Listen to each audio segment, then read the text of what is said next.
Hi everyone, Mazur here, and welcome to our B Plus podcast.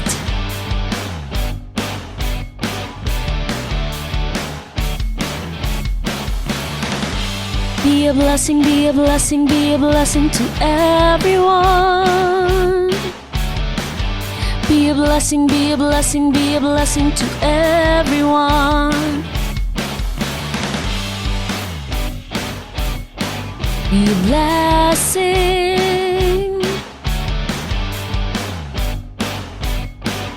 to everyone. Be a blessing, be a blessing, be a blessing to everyone. Be a blessing, be a blessing, be a blessing to everyone.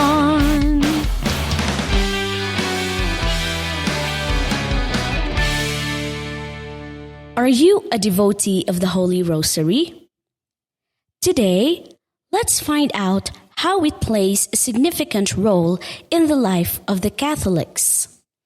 Rosary comes from the Latin word rosarios, which means garland or bouquet of flowers.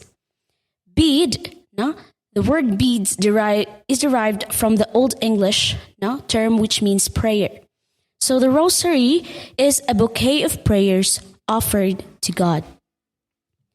According to one tradition, ang debosyon sa rosaryo, or sa rosaryohan, nagsugod ni adtong pagpakita ni Mama Mary ni Saint Dominic around the year 1221.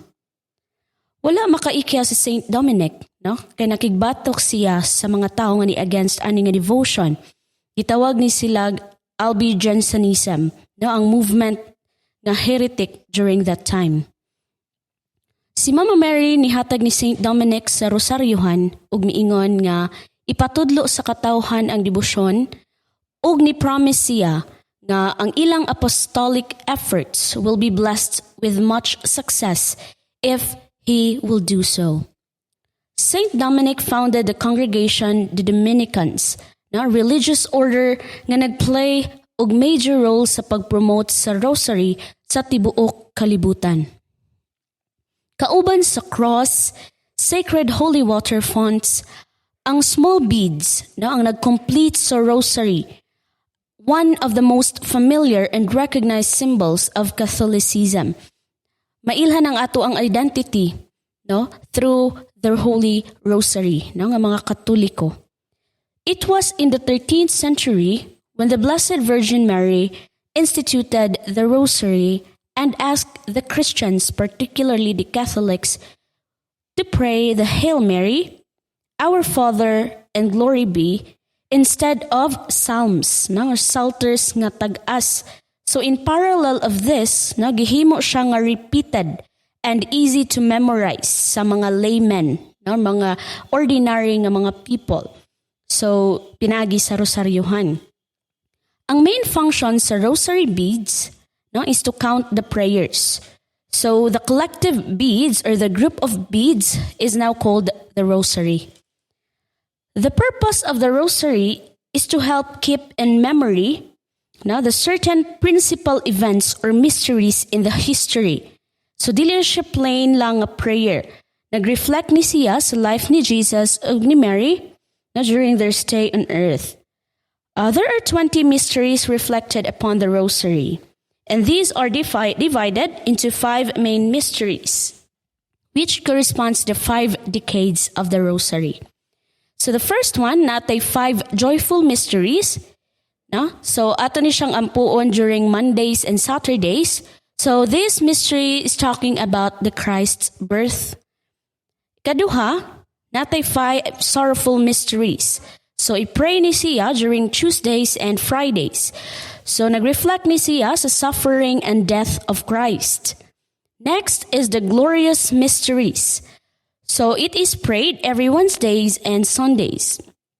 So, this is, nag-remind ni siya sa faithful of Jesus na resurrection and the glories of heaven and are prayed on Wednesdays and Sundays.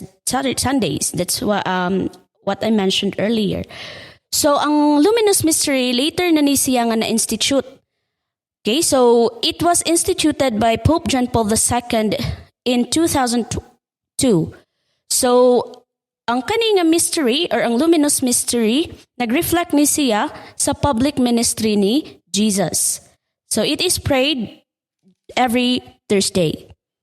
So, 5 mysteries for each mystery come up with 20 mysteries. So, although a variety of prayers might be used, in saying the rosary, pwede ka butang sa mga personal prayers. So, there's a selection of standard prayers nga dili pwede mawala sa rosary. So unsa man ni nga mga standard prayer? So na Apostles' Creed, Our Father, Hail Mary, and Glory Be.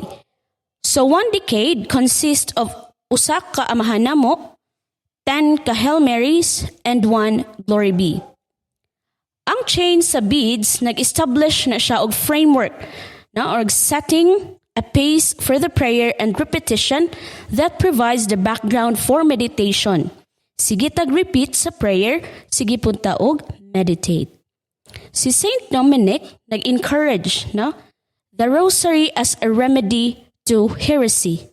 Meditation on the mysteries developed a foundation of truths and of faiths. So this saint also saw the prayer as an antidote to sin. As Dominic and his followers preached throughout Europe, they encourage the laity to regularly pray the rosary. So laity, the lay people, mga ordinary people, they're lahi sa mga religious just like the priests and the nuns. They are the ordinary people. So daghan ang mga popes ang nag-encourage nato nga mag-devote sa prayer sa rosary. And usa na si Pope Pius V. So he asked all the faithful to pray and ask for Mary's intercessions. That the Turkish threat during that time, kay muhunong na. In the famous Battle of Lepanto on October 7, 1571, the Christian forces defeated. So ilahang napildi ang Turkish fleet and effectively ended the threat of conquest by the Muslims. So na-conquer nila ang conflict against the Muslims through praying the Holy Rosary. So to acknowledge the effectiveness of praying the Rosary and to thank the Blessed Mother for her intercession, Pope Pius established the Feast of the Holy Rosary to be celebrated every October. As with any sacramental prayer or devotion, the Rosary can be a tremendous aid in drawing closer to God. However, it can be misused. So ang flow sa prayer is really meant to aid the individual in meditation. So the rhythm of the prayer can quiet the spirit and help a person be more receptive to hearing God and thus be formed spiritually. For some, rosary is something to be rushed through as a duty, since the grace of any sacramental is dependent upon the attitude of the person using it. Devout and thoughtful use of the rosary is a prerequisite to enjoying the grace of the devotion. Marian devotion now followed a similar pattern. Unsa maning of pattern? So it was from Saint Gabriel's word, Hail Mary, full of grace, the Lord is with you. That's found in the book of Luke 1:28. Christians link so ilahang join together ang prayer with Elizabeth's words to Mary at the visitation. Blessed are you among women, and blessed is the fruit of your womb. So that's found in Luke 1:42. And then they added the name Jesus in the 13th century. So the first half of the Hail Mary was in place. In the early form of Hail Mary, it was recited 150 times on the beads. So na-change ni siya by the 15th century. So from 150 Hail Marys, so na-divided siya into sets of 10. So it is popularly known as decades. So during this time, wala pa na-institute ang Luminous Mystery. Kay pag 2005 pa man nag-i-add ni Pope John Paul II. So there was a desire to give the laity a form of common prayer. No? So similar to the people staying inside the monastery. So not a common prayer. So that is the Holy Rosary. No? So instead of reciting the Psalms, no? So repetitive ang atuang prayer, no? Ang Hail Mary, Our Father, ug ang Glory be. So monastic prayer was structured around the Psalter recitation of all 150 Psalms from the Bible. At that time, however, most laity could not afford a Psalter. No? Kasagaran pud nila dili makabasa. No? So gihimo nga substitute ang Holy Rosary para mahimong common prayer sa tanan. No? So ordinary people and the people staying inside the monastery. So again, it was Pope John Paul II nag-institute sa fourth mystery, which is the luminous mystery or the mystery of light. So the Pope said now that he hoped the addition of the new mysteries would give the Rosary a fresh life because during that time, the Rosary was already devalued. No? So wala na tagay importansya sa many parts of the church. So pag butang niya, pag-institute niya ni aning Luminous Mystery, nag-hope yun si Pope John Paul nga, mahatagan taong fresh life no, sa atuang devotion sa Holy Rosary. So he hoped that this new vitality would help enkindle renewed interest in the Rosary's place with the Christian spirituality as a true doorway to the depths of the heart of Christ, ocean of joy and of light, of suffering and of glory. There are many saints who are devotees of the Rosary, and one of these is Saint Louis Marie de Montfort, now the author of the True Devotion to Mary. So according to him, God has communicated to Mary his fruitfulness, and as far as a mere creature was capable of it, in order that he might give her the power to produce his son and all the members of his mystical body.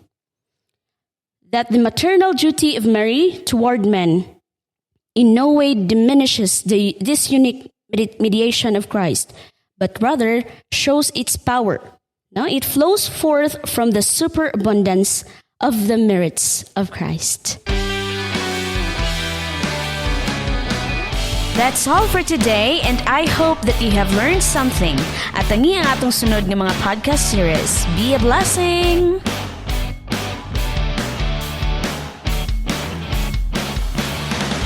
Be a blessing, be a blessing, be a blessing to everyone. Be a blessing, be a blessing, be a blessing to everyone. Be a blessing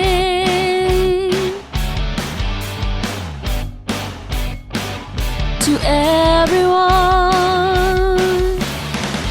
Be a blessing, be a blessing, be a blessing to everyone.